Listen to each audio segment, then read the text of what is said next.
She threw coffee at a poor girl. Years later, that girl signed her paycheck. You can't even afford a coffee, Maya. Just drink water or something. And then she threw it. A whole iced vanilla latte. Right across Maya's sweater. It dripped down her books. Some of it even hit her face. Everyone in the hallway gasped, but nobody said anything. No one ever did when it came to Vanessa. Maya just stood there. Not a word, not a tear. She picked up her soaked notebook, shook the coffee off, and walked away. I was there. I saw the whole thing, and I swear, she didn't even flinch. Vanessa thought it was hilarious. Her little rich girl squad laughed like they just watched a movie. I mean, Vanessa was the kind of girl who wore Chanel lip gloss to gym class. Her dad owned 3 restaurants downtown, and she reminded everyone of it daily. Maya? Her shoes were always a little too worn. Her lunch usually came from home, cold rice wrapped in foil. She spoke quietly, took notes like her life depended on it. And yeah, she really couldn't afford a coffee. But that moment, that wasn't just about a drink. It was a message. You don't belong here. You're nothing. You're less. Thing is, people like Vanessa never think about what happens after high school. They think their world, the popularity, the money, the power, will last forever. But people like Maya, they remember everything. So if someone ever made you feel small, like you didn't matter, just wait. Because sometimes, the best revenge isn't loud. It walks into a room 10 years later, holding the keys to everything. Vanessa forgot all about it. To her, it was just another petty moment, another laugh, another throwaway insult. But Maya, she went home and sat in silence. Her mom asked if everything was okay. She just said, "Yeah, I'm tired." Then she opened her laptop, the old one her uncle gave her, with half the keys faded, and started watching YouTube tutorials. Business, coding, digital marketing, anything free. No one saw what she was doing at night. She worked part-time at a bookstore on weekends, took notes on how customers behaved, studied the way small brands built loyalty. She read books other kids made fun of. While they were out partying, Maya was building something. Invisible, but real. One night, I saw her sitting alone in the library, screen glowing, eyes locked in. I asked her, "Why don't you just tell someone what Vanessa did?" She didn't look up. "She's not my problem," she said. "My future is." I never forgot that. Because while everyone else was chasing attention, Maya was chasing skills. And quietly, day by day, she was building a version of herself that no one at that school would recognize. Not yet, but soon. Vanessa, meanwhile, was coasting. Her grades were average, but it didn't matter. Her dad could make a few calls. She got into a fancy college, bought herself a new MacBook, still posted photos with iced coffee and the caption, "Mondays." Ugh. She had no idea.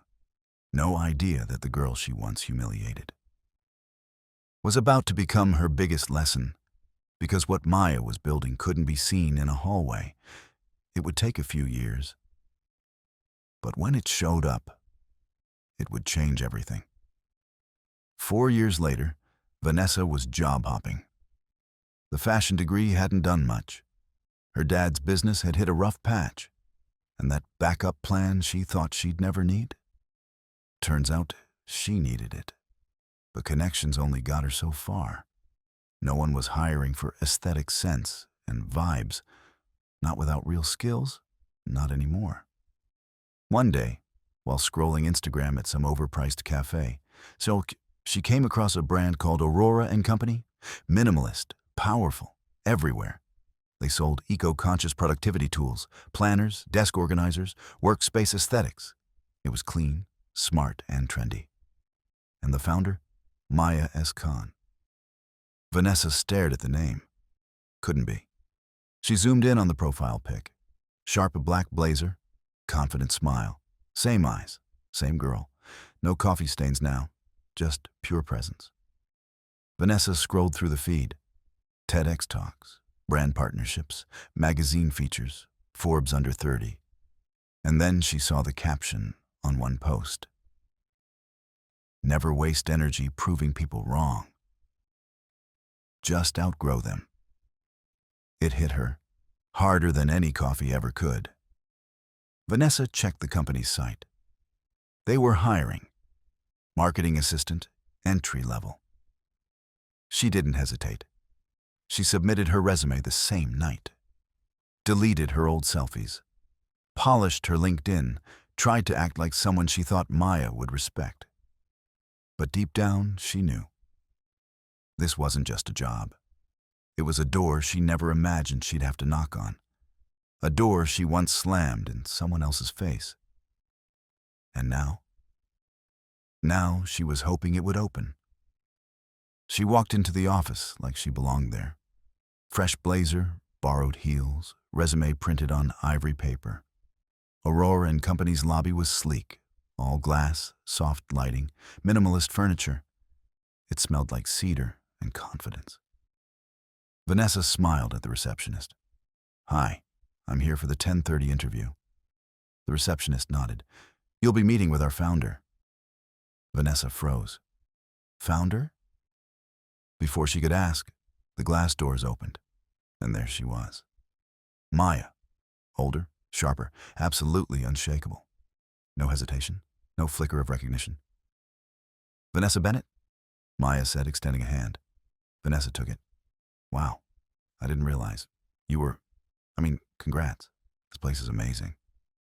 Maya smiled politely. "Let's talk in my office." They walked in silence. Vanessa's heels clicked a little too loudly. Inside, Maya sat across from her. No assistant, no distractions. Just the two of them, again. But the power had shifted. Maya opened her laptop. "So, walk me through your experience." Vanessa launched into her speech. Brand campaigns, freelance work, creative energy. Words she hoped sounded impressive. Maya listened, calm, patient. Her expression gave away nothing. After a pause, she said, "Why Aurora? Why now?" Vanessa hesitated. "I want to work somewhere with meaning. Where women lead, where people grow." Maya tilted her head. "Growth is important to you now?" There it was, the first crack in the air. Vanessa swallowed. "I've changed, a lot." Maya closed her laptop slowly. "People do." Silence. For a second, Vanessa thought she might say something. Bring up the past. That hallway. That moment. But she didn't. Because Maya wasn't here for revenge. She was here for something bigger. And what she did next? No one saw coming. Maya leaned back in her chair and looked at Vanessa. Not with anger, not even with judgment. Just quiet observation. "I'm going to be honest," she said. "When I saw your name on the application, I almost didn't call you in." Vanessa's stomach turned. "I get it. I wasn't exactly kind to you." Maya smiled faintly. "You were brutal." The word hung in the air. Vanessa nodded slowly. "I was stupid. Entitled. I thought being loud meant being powerful." Maya folded her hands. "And now? I think being powerful means being useful, being kind, being someone people don't have to recover from." It was honest. Maybe the most honest thing Vanessa had said in years. Maya looked out the window for a moment, then back at her. "We have a role available," she said. "It's not glamorous. It's admin-heavy, front desk support, early mornings." "I'll take it," Vanessa said quickly. "I didn't finish," Maya said, holding up a finger. "The pay is modest. The team is intense. And if you join, you don't get to lead. Not yet. You get to listen, observe, unlearn, learn again." Vanessa nodded. I can do that. Maya paused. Then she reached into her drawer, pulled out a company badge, and slid it across the desk. The name tag read, Vanessa Bennett, Operations Assistant, no titles. No pretending. Just a chance. As Vanessa picked it up, Maya added quietly, I don't need an apology, Vanessa. I needed to know you wouldn't become the same girl if the tables turned. And just like that, the coffee she once threw, it came back, not in a cup, but in a moment of grace she never expected. Vanessa showed up the next day at 7:45 a.m. No makeup, no filters, just her and a fresh notebook. She sat at the front desk, answered phones, took meeting notes, refilled the team's coffee cart, quietly, without complaint. Maya barely saw her the first few weeks, but she heard things. She stays late. She asks smart questions.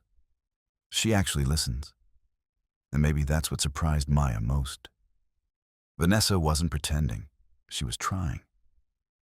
One rainy Friday evening, long after most of the team had left, Vanessa knocked gently on Maya's door. I wanted to return this, she said, holding out a black ceramic mug with the company logo. Maya smiled. You can keep it. Vanessa hesitated. I never said it out loud, but I was awful to you. In school, I still remember your hoodie. It smelled like vanilla after I... She trailed off. Maya looked at her. Not through her, not past her, at her. Do you know why I hired you? She asked. Vanessa shook her head. Because I wanted to see if pain could become purpose. If the girl who once threw coffee could learn how to pour it with care. Vanessa's eyes filled, but she nodded. Thank you for giving me a shot.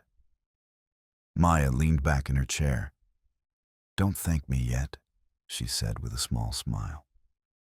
Tomorrow you're leading the logistics team on your first project. Vanessa blinked. I thought you said I wasn't ready to lead. I didn't think you were, Maya said. But maybe now you are. Sometimes life doesn't give you revenge. It gives you responsibility. Because the best payback is proving to yourself that you've changed. And maybe helping someone else do the same.